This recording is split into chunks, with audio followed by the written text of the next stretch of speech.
Hi friends, నేను మీ సంజీవ్ బాకి. మరి నవ్వుల టానిక్ మీకోసం. ఏంట్రా పెళ్లి చూపులకి వెళ్ళావు, సంబంధం ఖాయం చేసుకుని వచ్చావు, పిల్ల ఎలా ఉంది అంటే నాకు తెలియదంటావేంట్రా అంటే పెళ్లి చూపులకు వెళ్ళగానే వాళ్ళ పిల్ల మెడ నిండా విపరీతంగా నగలేశారురా. నేను ఆ మెడ వరకే చూసా, ఆ నగలు బాగా నచ్చాయి, అంతే ఖాయం చేసేసా మొహం. ఏమండి, ఆ అడుక్కునే వాడికి ఎంత పొగరో చూసారా? ఏం జరిగింది? ఏం లేదు, కాళ్ళు లేనోడు కదా అని చెప్పి రోజు అన్నం కూరలు వేస్తుంటే ఇవాళ ఏం చేశాడో చూసారా?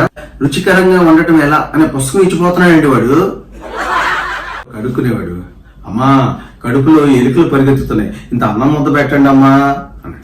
అయ్యో పాపం, అంత ఆకలిగా ఉందా నాయన, కానీ మా ఇంట్లో అన్నం లేదు, ఇదిగో ఎలుకల మందు ఉంది, తెచ్చిస్తాను, ఆగు ఆగు.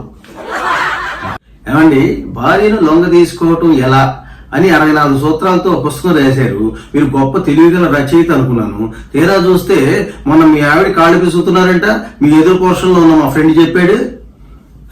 పిచ్చోడా, ఈ కాళ్ళు పిసకడం కూడా ఆ 64 సూత్రాల్లో ఒకటి, అర్థం చేసుకో. ఒక ఆవిడ అడుగుతుంది అనమాట పని మనిషితో, వస్తే రంగి, సడన్ గా దేవుడు ప్రత్యక్షమయ్యి నీకు డబ్బు కావాలా, మంచి బుద్ధి కావాలా అని అడిగారు అనుకో, నువ్వేం కోరుకుంటావే? నేను అమ్మగారు, నేను బాగా డబ్బు కావాలని కోరుకుంటాను అమ్మగారు. దొరక నేనైతే ఏం కోరుకుంటానో తెలుసా? మంచి బుద్ధి ఇవ్వమని చెప్పి కోరుకుంటాను తెలుసా? అంతేలేని అమ్మగారు, ఎవరి దగ్గర ఏది లేకపోతే అది కోరుకుంటారు. మరి ఏంట్రా దెబ్బలు? ఏం లేదురా, టమాటా పచ్చడి బాగా చేసామని మా ఆవిడ పోయిడా, వెంటనే చచ్చినోడా టమాటా పప్పును పట్టుకుని టమాటా పచ్చడి అంటావని చెప్పి నన్ను పచ్చడి చేసేసిందిరా. మీ ఆవిడకి నెక్లెస్ కొన్నావా అంటే కారే కొనిద్దాం అనుకున్నాను రా, కానీ కారులో డూప్లికేట్ కారు దొరకలా, అందుకని ఆ నెక్లెస్ కొని ఇచ్చేసా. ఏమిటి పొట్టలోపాలు? వాళ్ళ నాగుల చవితి కాదు కదా? అవును. మరి వాళ్ళు ఏం పండగ కూడా లేదే? అవును. మరి ఎందుకు పొట్టలోపాలు? నేను రోజు పొట్టలోపాలు పోస్తుంటాను. ఎందుకు అంత ప్రేమ, అంత భక్తి? అంటే ఏం లేదు, ఆ పుట్టలో ఉన్న పాము కాటేసి మా అత్తగారు చనిపోయిందైతే నా చేతికి తాళాలు వచ్చాయి, అందుకని ఆ పాము అంటే నాకు మహాభక్తి సుమా, అందుకని ప్రతిరోజు పాలు పోస్తా. ఏమండి, ఆఫీస్కి వెళ్తున్నారా? ఇవాళ మీ పుట్టినరోజు, ఆఫీస్ నుంచి సాయంత్రం త్వరగా వచ్చేసేయండి. మీకు ఇష్టమైన గారెలు, కోడి మాంసం, పాయసం అవి వండుకొని తిందురు గాని.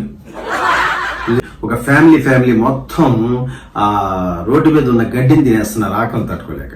ఇతను వెంటనే చూసి ఆ కారు ఆపి ఆ ఫ్యామిలీ మొత్తం నలుగురిని పిలిచి, ఏంటి ఆకలిగా ఉందా, కడుపు నిండలేదా?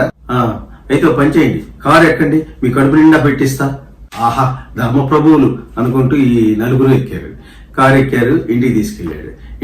చూడండి, ఆ లాన్లో ఉన్న గడ్డి మొత్తం మీరే తినేసేయండి, కడుపు నిండా తినేసేయండి, వెళ్ళండి. సంజీవ్ బాకి సబ్స్క్రైబ్ చేసుకోండి.